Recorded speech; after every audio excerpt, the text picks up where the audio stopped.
Halo teman-teman, selamat pagi dan salam sepak bola. Kembali lagi di channel ini dan masih bersama saya, Anton R. Tentunya masih seputar sepak bola, teman-teman. Ya, kita ngobrolin bola tipis-tipis. Dan dalam video kali ini, ada sedikit informasi yang akan kita bahas tipis-tipis, teman-teman.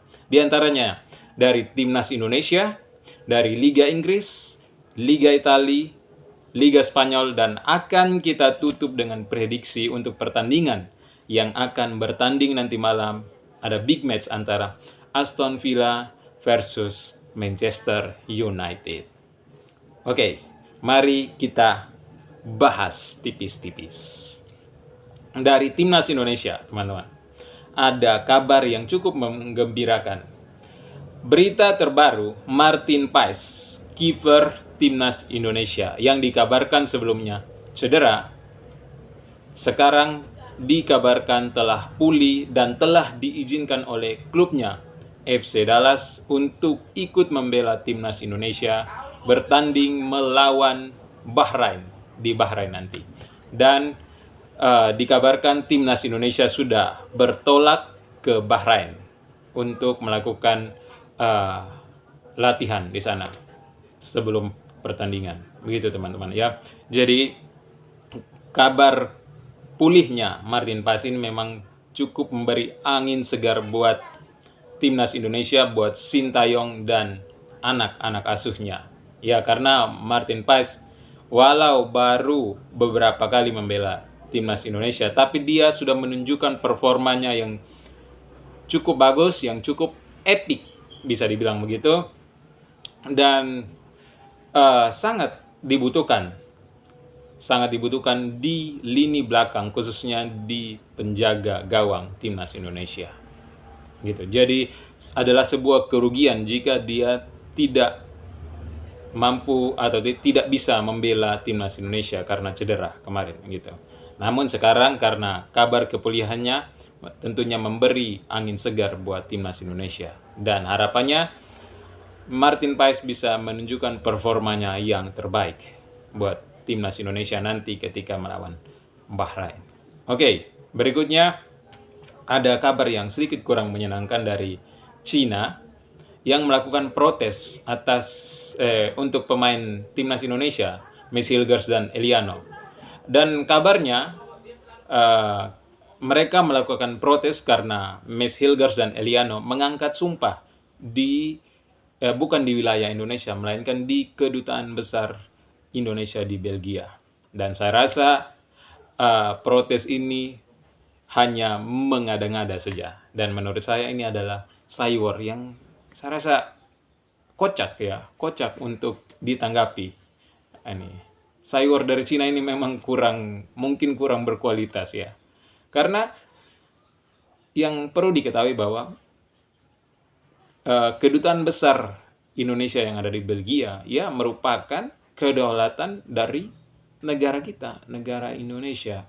Jadi wajar-wajar saja kalau mereka melakukan pelantikan atau pengangkatan sumpah di Kedutaan Besar Indonesia di Belgia. Dan saya rasa itu merupakan kedaulatan negara Indonesia. Dan sah-sah saja selama FIFA tidak menolak hal itu, selama FIFA menerima pemain-pemain itu dan memasukkan dalam daftar mereka dan disetujui, maka saya rasa protes dari Cina ini memang tidak masuk di akal gitu. Hanya mengada-ngada, hanya mau melakukan saywar.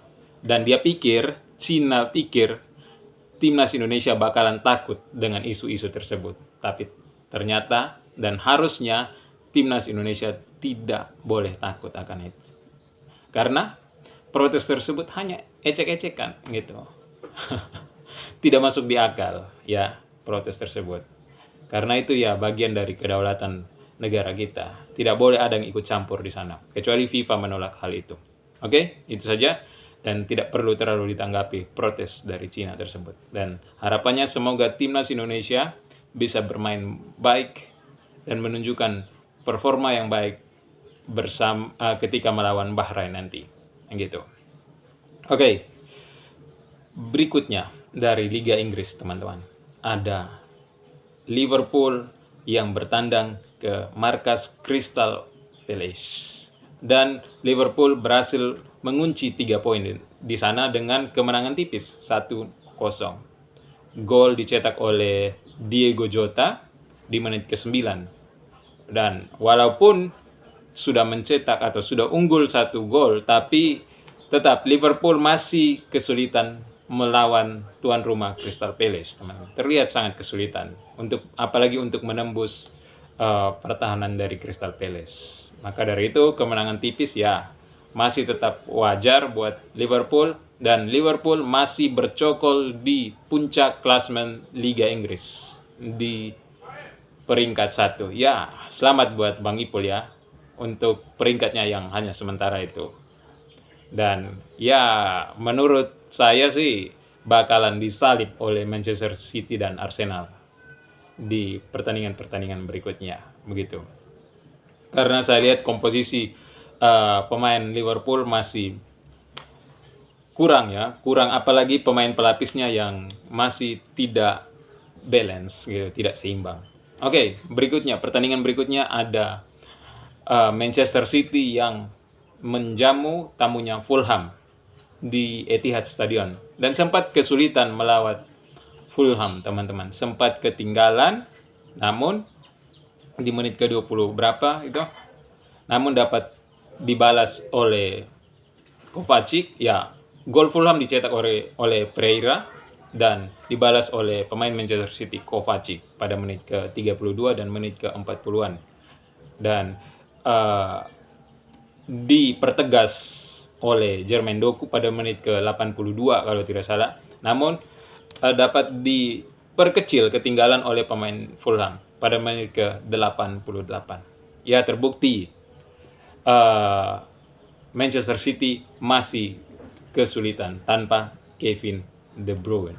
Begitu, teman-teman. Ya, jelas karena Kevin De Bruyne ini memang salah satu pemain kunci di lini tengah Manchester City. Apalagi tanpa Rodri yang masih dilanda cedera. Ya, saya rasa Kovacic masih belum sanggup untuk menopang, menggendong lini tengahnya Manchester City. Gitu, teman-teman ya. Manchester City masih tetap kehilangan Kevin De Bruyne dan Rodri, karena dua pemain itu memang merupakan titik kunci yang mampu menopang lini tengah Manchester City. Tapi walaupun begitu, Manchester City masih tetap bisa memenangkan pertandingan di depan pendukung-pendukungnya di Etihad Stadion atas tamunya Fulham. Selamat buat Manchester City.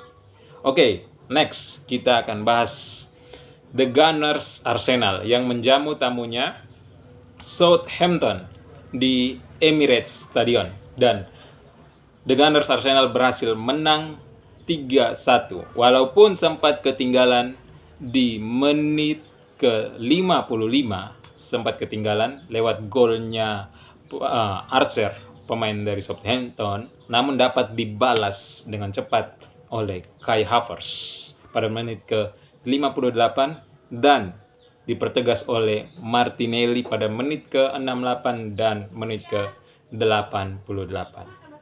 Di babak pertama berhasil berakhir dengan tanpa gol, teman-teman. Dan terbukti bahwa anak-anak asuh Arteta ini masih kesulitan, teman-teman. Masih kesulitan untuk menghadapi Southampton. Begitu. Dan menariknya lagi, Arteta ini menurunkan di lini tengah, Arteta menurunkan Jorginho dan Declan Rice.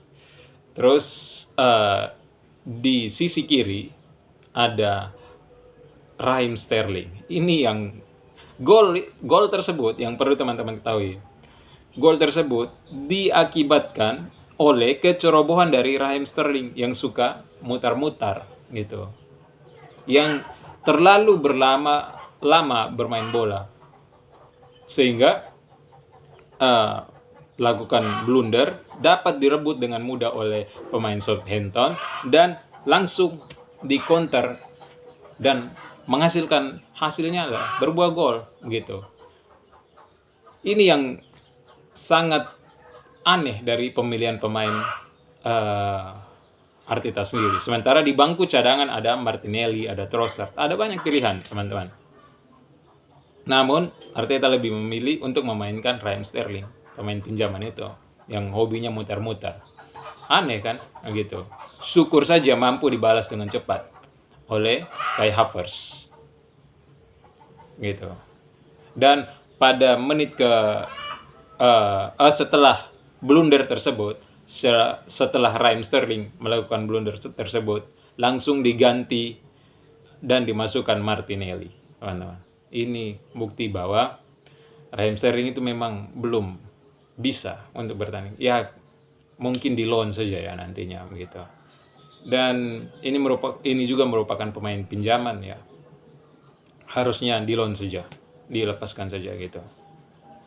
Berikutnya ada gol dari Saka pada menit ke-88. Dan dengan kemenangan ini, Arsenal masih menempel ketat Manchester City yang berada di peringkat 3 dengan poin yang sama, teman-teman, dengan poin yang sama. 17 poin kalau tidak salah ya. Gitu. Dan selamat buat The Gunners Arsenal. Semoga kedepannya Arteta lebih memilih pemain yang lebih bagus lagi dalam hal pemilihan pemain, teman-teman. Tidak memasukkan Raheem Sterling yang suka muter-muter itu. Gitu. Oke, next. Berikutnya ada dari Liga Italia, ada Inter Milan. Ya, Inter Milan menang atas tamunya Torino dengan skor 3-2. Sempat unggul 2-0 lewat Marcus Thuram di menit ke-25 dengan 35, namun dapat dibalas oleh Torino di menit ke-36 lewat Zapata. Dan Marcus Thuram mempertegas keunggulan di menit ke-60. Jadi 3 gol dari Inter Milan itu dicetak oleh seorang pemain, Marcus Thuram. Emang gacor pemainnya. Lagi gacor-gacornya pemain ini, Marcus Thuram ini. Ya memang Marcus Thuram cukup bagus. Berbeda dengan Di Marco dan lainnya. Memang mungkin ya dia lagi on fire kali ini gitu.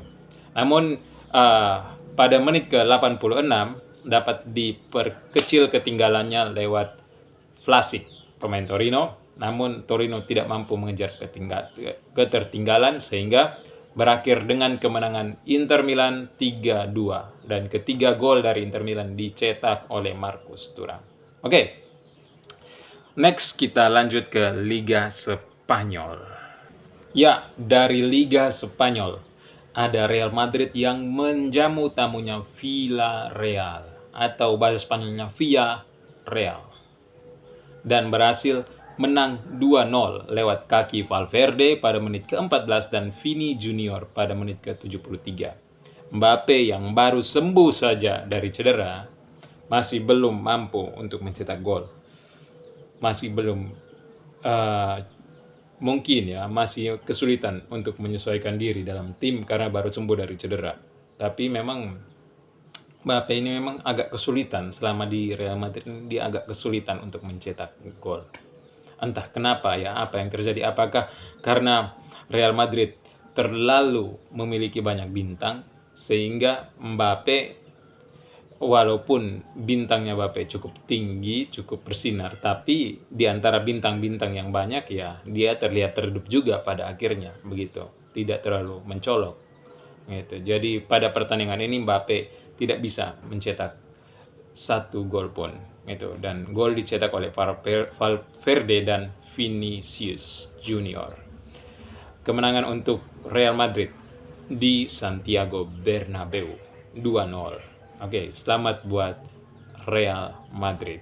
Walaupun begitu, Real Madrid masih tetap di bawahnya Barcelona.